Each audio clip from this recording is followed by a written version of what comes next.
Press Secretary Trixie Cruz, isa-isang ginisa ang mga pasaring na tanong ng mga bias media at mga pinklawan. Magandang araw, mga kahuwan! May bagong video na naman tayong ipinalabas. Kung hindi ka pa nakapag-subscribe sa aking YouTube channel, pakiclick lang po ang subscribe button at i-click mo na rin ang bell icon upang updated ka sa mga videos na aking i-upload araw-araw.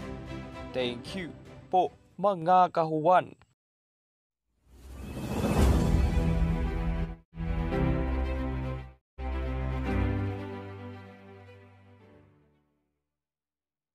Sa isang press briefing, napakasisiw lang na sinagot ni Press Secretary Cruz ang mga tanong ng mga media. Sinabi nito, "The pink lawans calling Marcos Jr. magnanakaw and sinungaling. They say it is against the 7th and 8th commandments in the Bible. What if I told you that those commandments were made up by the pink lawans?" Samantala naman, hindi pa rin kumpleto ang gabinete ni President Ferdinand Marcos Jr. at nakatakda pa lang pangalanan ng iba pang magiging miyembro ng gabinete nito. Ayon kay Press Secretary Trixie Cruz Angeles, patuloy pa rin ang isinasagawang final evaluation sa mga ikinukonsidera para sa mga bakanting posisyon. Dagdag pa nito, ang sinasabi lang namin is dumadaan sa matinding pagsusuri. Wala tayong sinasabing nahihirapan or anything like that. But because these are very important positions, kailangan dumaan talaga sa butas ng karayom. To admit of the following, to provide the necessary audit provisions for COA, the procedures for expropriating lands that had been awarded to agrarian reform beneficiaries, to provide for a master plan with metes and bounds of the full scope of the economic zone. It needs to address why there is a rule-making power given to the economic zone, to this particular economic zone, for environmental issues, for environmental concerns. This has not been given to other economic zones. It also seems to include some provisions that might be contrary to some technical operations in relation to transportation laws. And there needs to be a rationalization first, or a justification that the zone will be nationally significant, meaning it provides benefits to the whole nation and not just to the locality, and that it does not narrow our tax base. So, other than that, we will be taking your questions. Okay, sa ngayon naman po, para sa mga katanungan ng Malacanang Press Corps, sisimulan po natin kay Rex Remisor ng CNN Philippines. Rex? Madam, good morning. Magandang umaga. Ayun. Maiba lang po, no? Dun sa, I understand si President Marcos, patuloy siya sa process ng pag-complete ng cabinet, no? So, Opo. Kailan po yung pinaka-deadline ng pagkumpleto ng cabinet? Wala. Sige, go ahead. Pasensya na ha, medyo... wala po sa binibigay sa amin na sinasabi nilang deadline. Ang sinasabi is masuri talaga ang pag-evaluate nila dito sa mga kandidato para sa mga posisyon. I understand that this is now going through the final evaluation stage. So, I don't think it will take too long. May second and last. Yes. For departments of health and energy, I understand kung halimbawa wala pang secretary, meron na bang mga na-offeran and ano po yung considerations nila? Wala po kaming impormasyon tungkol dyan. Dumadaan po sila dun sa proseso ng pagsusuri. Okay, maraming salamat, Rex Remisor. At para sa ating susunod na katanungan, tawagin naman po natin si Maricel Halili ng TV5. Hi ma'am, magandang umaga po. Magandang umaga. Ma'am, may we have details about the visit of President Marcos sa Department of Agriculture this morning? Ano po yung kanyang instructions? Hindi pa po tapos yung meeting, so we'll wait for the President to announce it. So, Ma'am, when it comes doon sa executive orders ni President Marcos, meron na po ba siyang in-issue na first EO? And kung meron na po, ano po yung laman? Wala pa po. Wala pa po tayong EO1. Wala pa, ma'am. MC1 po yata yung iniisip ninyo. Okay. But when it comes to EO, wala pa. MC pa lang po yung bakante, yung babakante. Memorandum Circulars 1 and 2, I think were reiterated. Alright. Ma'am, yun naman po sa state visit. What's the plan of President Marcos when it comes to state visits? Meron na po ba siyang nakaschedule? Is it true that he will be visiting China this week? We have, the President has not announced any state visits as of now. He's busy building up the cabinet, so we will have to wait for an announcement if there is indeed such a thing. Ma'am, how about po the invitation of U.S. President Biden? Let's wait for Malacanang to formally acknowledge it, and then they will probably make the announcement with regards to whether or not it's going to happen. But let's wait. Ma'am, sorry, last na lang po. Sure. Follow up lang po dun sa question ni Rex about appointee. Yes, Bakit po natatagalan yung pag-appoint, especially po sa Department of Health na secretary, considering that we're still in pandemic? Only that they have to evaluate it very well and fully. The President is quite aware. And in fact, one of the priorities is managing the effects of this pandemic. So you must also understand that this is so important. They must look very closely and carefully at the candidates. Okay, pero ma'am, so habang wala pa po, merong nakatalagang OIC, ganun po ba yun? In accordance with Memorandum Circular number 1, yes. Alright, thank you, ma'am. Sec Trixie, for the next question, mula po kay Sam Medinilla ng Business Mirror, babasahin ko na lang po. What will be the marching orders of President Marcos sa DA? Will he assign a spokesperson for agri-affairs or a new agri-sec? If yes, who will it be? I'm sorry, we cannot speculate on that right now as the President is still meeting with the officials as of this time.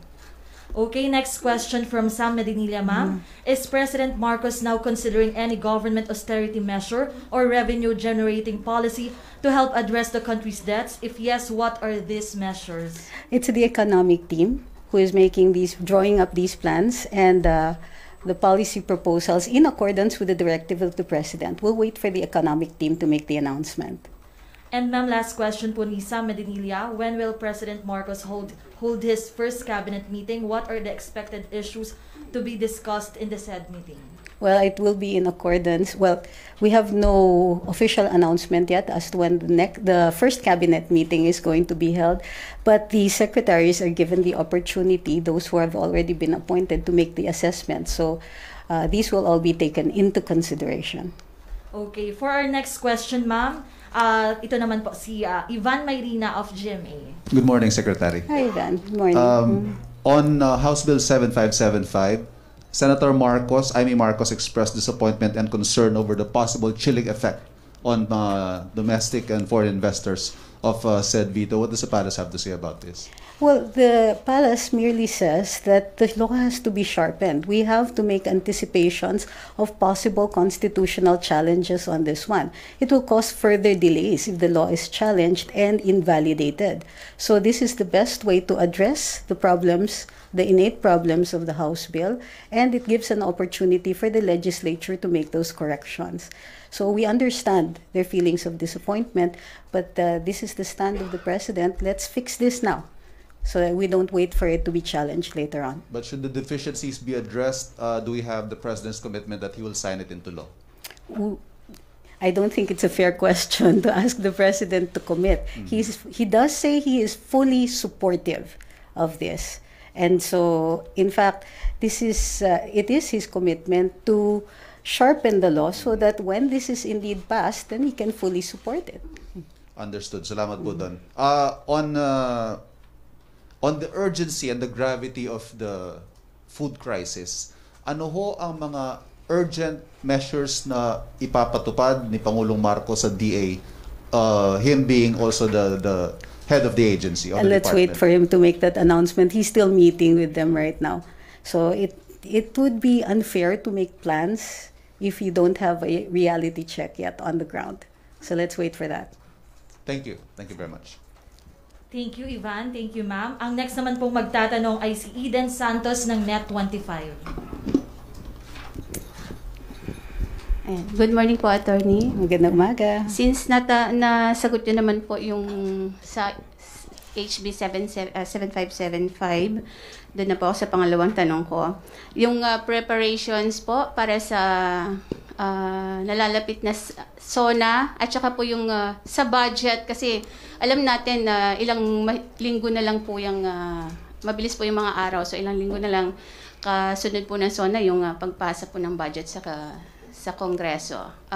Nasimulan na po ba natin yung draft ng ating budget para sa under PBBM and yung pong mga measures na gagawin po natin for SONA? Well, in general, dun sa mga departamento, yung budget po ay drawn up already in accordance with the previous administration. So, dun sa iba na sumite na po sa DBM ang kanilang mga respective budgets. So, wala po kaming input masyado doon. Iintayin po natin yung susunod po na budget, dun po yung may input talaga ang present administration. So na po, Attorney, ano po yung magiging security measures po? Kasi dun sa inauguration, medyo talagang napakaganda po ng setup. Pero yung mga media po parang hindi nabigyan ng pagkakataon to interview, syempre para malaman din yung mga plans and ano pa po ng ating PBBM dahil sobrang parang na-isolate ba ang tawag doon? Ang layo nila dun sa pinaka-event. Well, thank you. Your comments are duly noted. Makakaabot po. We can't, of course, talk about any particulars with regard to security measures for obvious reasons. Pero interesting po yung tanong nyo.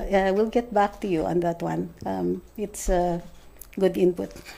For my last question po, Attorney, yung pong sa appointments, talagang until now, maraming naghihintay sa DOE, DOH na sinasabing talagang napakahalaga pong mga agencies nito. No? Sa DOH po ba, may mga information na lumulutang na nahihirapan ang si PBBM na pumili po dahil yung mga nominado, Secretary Duque, si dating Congresswoman Janet Garin, parang kasama po sila sa pinagpipilian?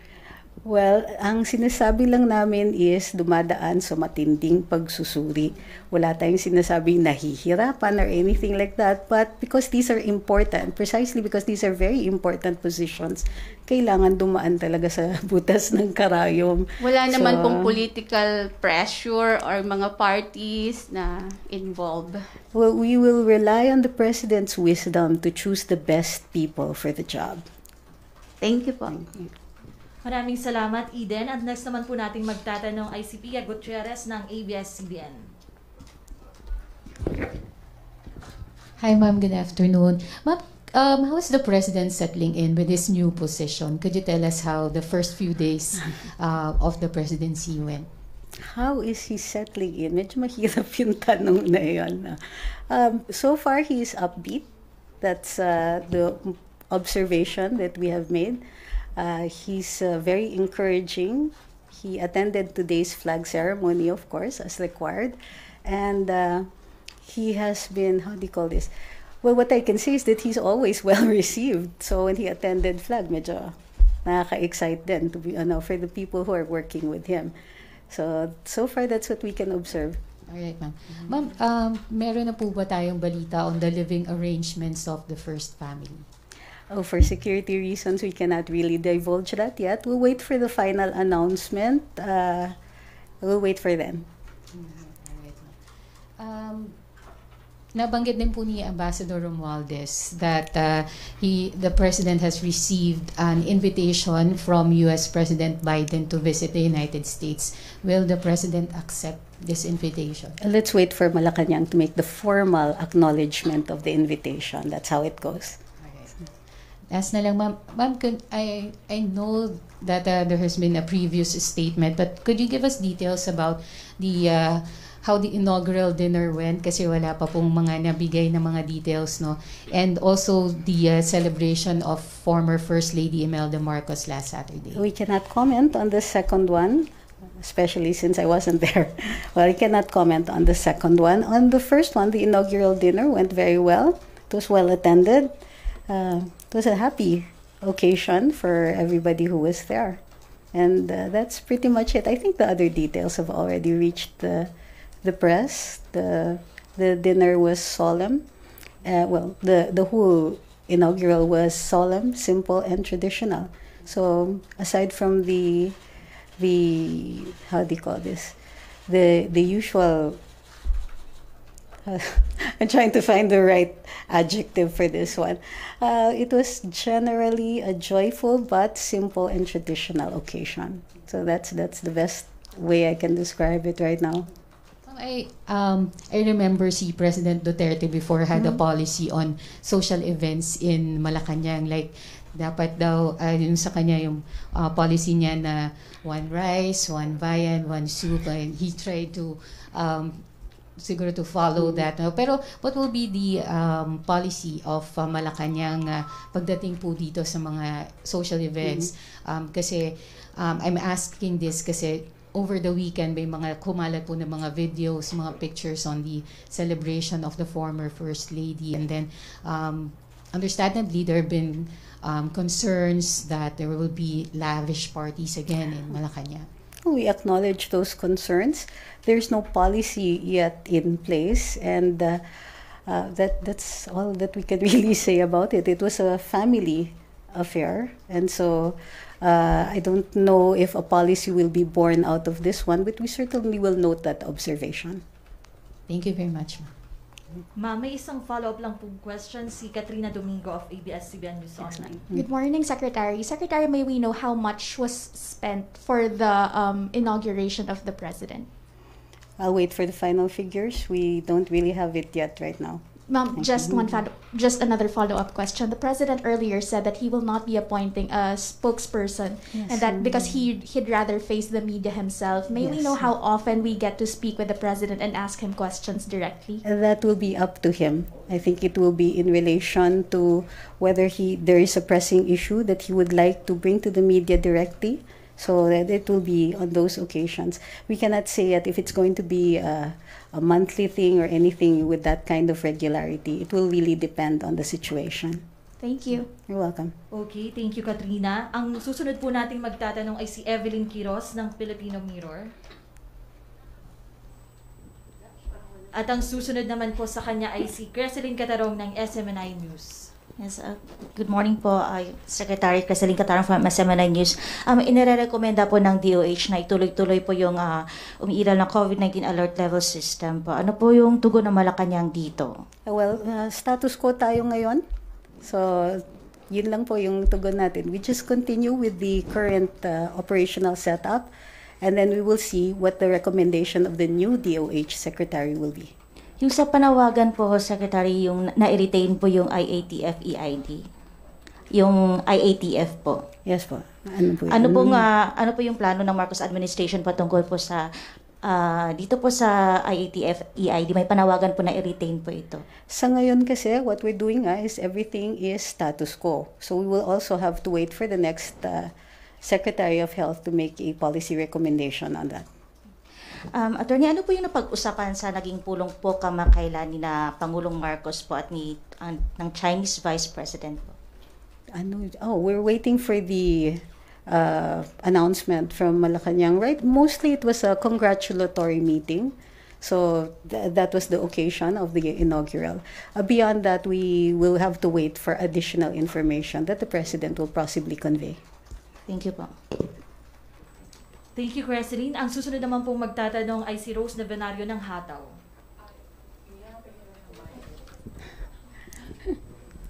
Good morning, ma'am. Good morning, Ms. Rose. Ma'am, may agam-agam po kasi yung mga empleyado ng gobyerno dun sa memorandum circular na inisyu po ni Executive Secretary Vic Rodriguez tungkol dun po sa pagbabakante ng mga pwesto ng mga pangunahing pinuno ng ahensya, no?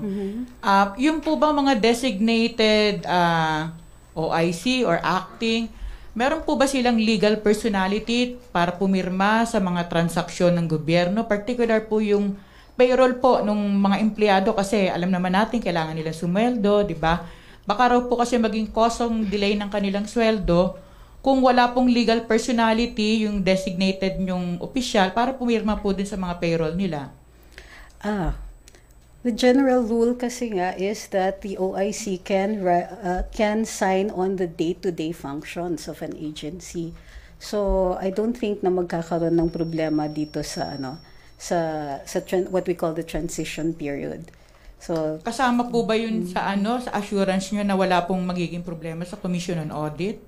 Yung ganong sistema po kasi syempre ang pagkakaalam po nila ay walang legal personality nga po yung mga acting, yung OIC kasi payroll po itong pinag-uusapan.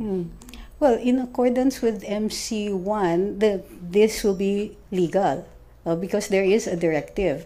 If the agency is following the directive under the memorandum circular, then the COA observation will have to take that also into consideration. Particular po sa finances po. Well, in the day-to-day functions, because that is the point of having an OIC. Another topic, ma'am. Ma'am, ano po yung, pwedeng paki-elaborate po yung sinabi nyo kahapon na yung i-issue nyo po mga statement may kaugnayan lang po sa interest ng publiko or public welfare or kasi po yung tanong namin kahapon tungkol dun sa birthday party ni dating First Lady. I think the question was in relation to two things, the birthday party and the greetings that appeared on a billboard. I understand. So the response of the office was that we don't comment on those things. We comment on official policy, on the issuances of the president, on the statements of the president, and so on. So since first of all, the billboard doesn't appear to be public nor put up by any government agency, then there's no comment coming from us. Ma'am, may assurance po ba kayo na yung mga family affair na parties ng pamilya Marcos ay sa Malacanang po ay hindi magmumula po sa pondo ng bayan yung gugugulin doon? We assure you that the president will adhere to law. And so that is the presumption. The president has made no directive in excess of anything that is written in the law. Okay, thank you, ma'am. Ma'am, ang susunod naman pong katanungan ay mula kay Alexis Romero ng PhilStar. For Secretary Angeles, what is Malacanang's take on the suspicious deaths of high-profile inmates in Bilibid? What are the President's directives on this? We'll wait for the Secretary of Justice to make the evaluation on that one and his recommendation. Opo. Ang susunod naman pong magtatanong ay si Heidi Sampang ng DZAS. Magandang araw po, Secretary. Meron po ulit final na bill sa Kamara tungkol po sa Absolute Divorce Bill. Ano po ang posisyon dito ng Pangulo or ng Palasyo? Since ito ay simpleng pagfa-file pa lang and therefore first reading pa lang, wala pa po tayong komento doon. Ang susunod naman pong magtatanong ay si Christina Maralit ng Manila Times. Hi, ma'am. Good morning po. Ma'am, my first question is, recently opposition leaders, including Senator Risa Ontiveros and detained former Senator Leila de Lima, called on President Marcos to restore the Philippines' membership to the International Criminal Court, to show the good faith that the Philippines is one in strengthening human rights. What's the take of the President on this? Gagawin po ba niyo ito or at least consider it?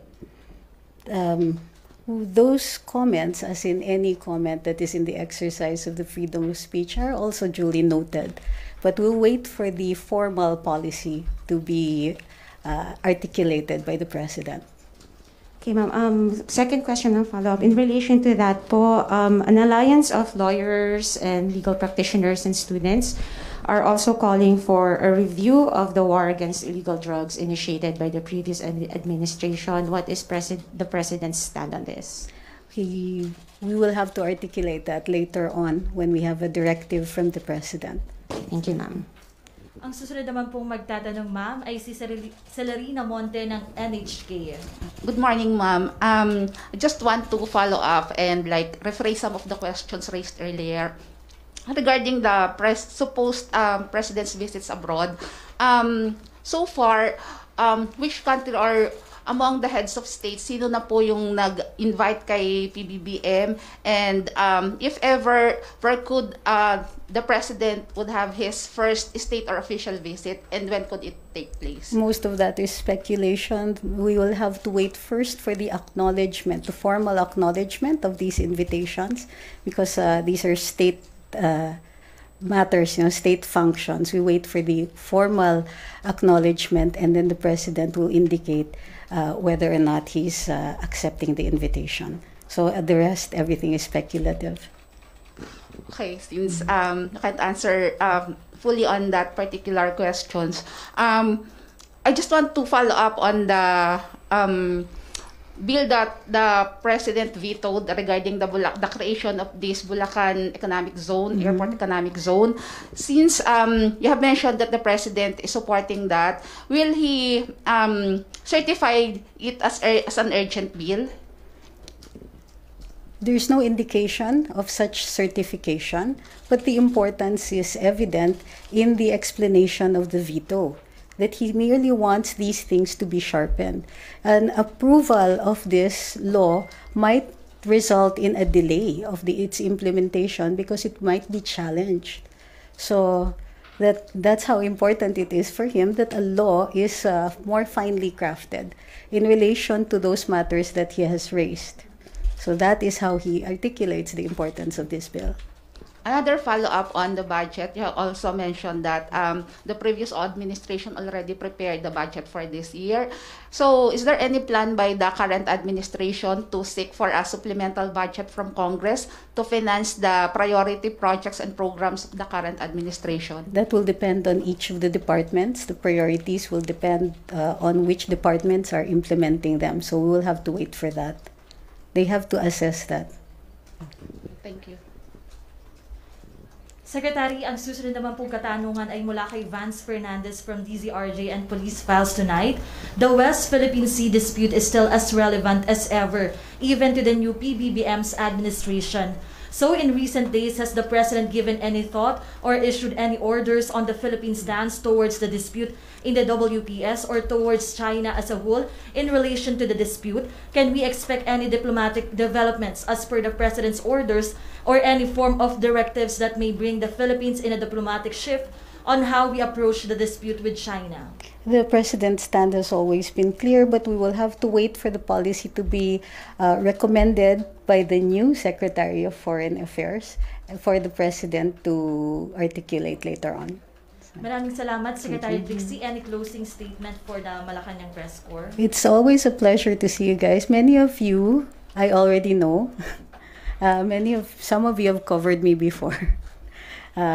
In more tumultuous times, and some of you I still have to get to know, but you have made today very painless. Thank you very much. Maraming salamat po, Press Secretary Trixie Cruz Angeles. Maraming salamat po, Malacanang Press Corps. Thank you.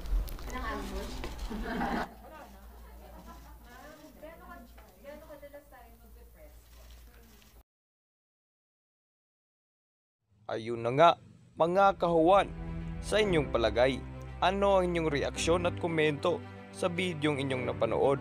Huwag kalimutang magbigay sa comment section, at kung hindi ka pa nakapag-subscribe sa aking YouTube channel, pakiclick lang po ang subscribe button at i-click mo na rin ang bell icon upang updated ka sa mga videos na aking i-upload araw-araw. Thank you!